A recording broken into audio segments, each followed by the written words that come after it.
يا مروين siyaasadeenna arrimaha dibadda waxay ku dhisan tahay is-ixtiraam tixgelin madax banaanida dal walba uu leeyahay in la ilaaliyo iyo wax wada qabsi iyo iskaashi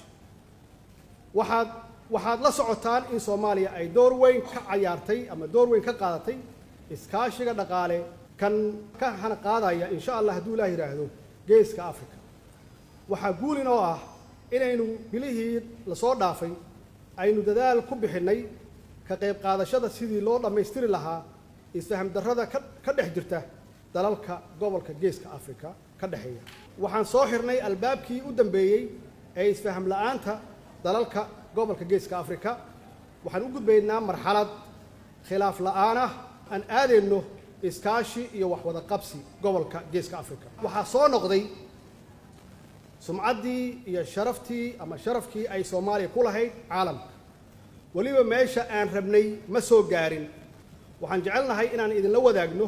in shirkii madashii iskaashiga Soomaaliya iyo Brussels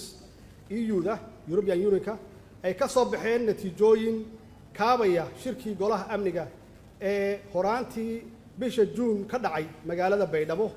halkaasoo lagu saxiixay hanaanka doorasho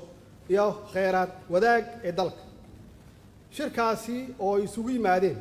dawladda federaalka Soomaaliya dawlad goboleedyada xubnaha ka ah iyo gobolka Banaadir wuxuuna sii xoojiyay xaqiiqatan iskaashiga nagala dhaxeeya beesha caalamka